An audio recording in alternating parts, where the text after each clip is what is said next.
I'm Rod Dennis. I'm a homeowner in Bristol. We've got an end terrace Victorian house about a mile or so south of Bristol city centre. It's brick. It's obviously an old building built, we think, around about kind of 1900 when all of the terrace houses around here were built.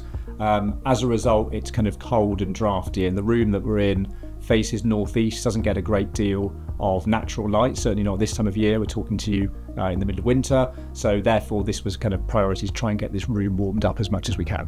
Well, this is a really important room in the house. We've got 2 kids, it's used all the time. During a lot of the year when it's mild, like it is in the UK a lot of the time, it's kind of all right. You sort of felt there was a slight sense of kind of coolness about it, but it was on the really cold kind of winter days that you really noticed it, and you could feel the cold air moving up through the timbers underneath the house. You could kind of sit in here, and even if you had the radiator kind of pumping out, your feet would still be cold, and it was kind of drafty. That was what I was really keen to try to address.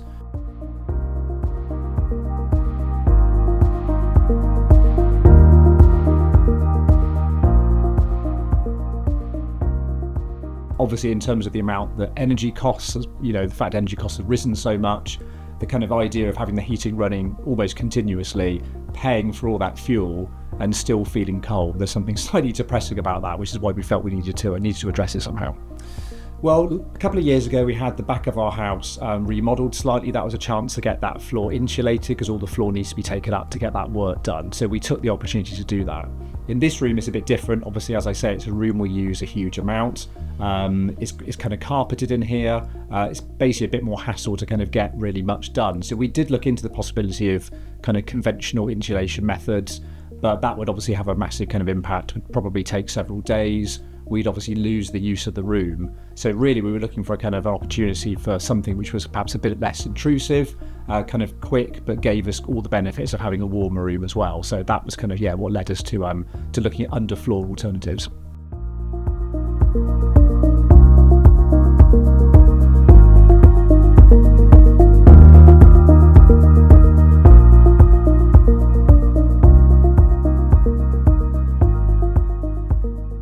As I say, this is a kind of lived-in space. It is a conventional kind of 2 up, 2 down house.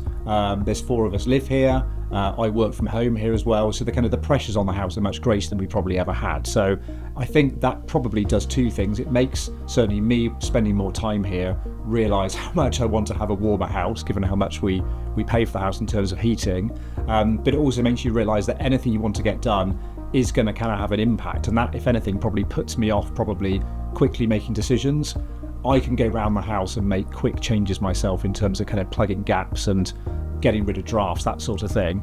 But we realised in this room there was kind of an underlying problem that probably wasn't something I was going to be able to easily solve myself. Yeah, it was almost a natural choice, I think, when we sort of landed on Cubot. We did get cost priced up for conventional insulation in this room. As I say, that would be more disruptive. The estimate was significantly higher than Cubot offered, and it was probably going to take sort of 3 to 4 days. And again, as for a room we use a lot, that kind of felt like too big a sacrifice. Although it was kind of robot technology and something a bit kind of new and novel about it, actually when I looked into it, I realised a lot of people had used it.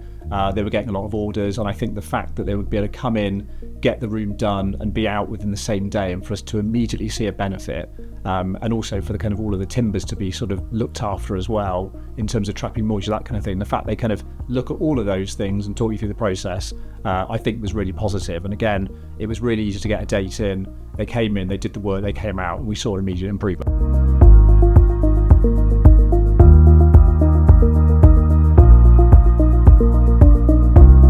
I think everybody's journey when it comes to retrofit is going to be slightly different. We did look at different options for this room. We even considered more expensive options, things like exterior wall insulation. We've got 2 outside walls here, and they face, as I say, northeast, so it's a cold direction. But again, in terms of the cost to do that, yes, we probably see a big benefit, but the cost would just be too high. We were trying to find a solution that delivered an immediate benefit, was affordable, and actually didn't lead to loads of disruption. That's, I think, where Cubot ticks all those 3 boxes.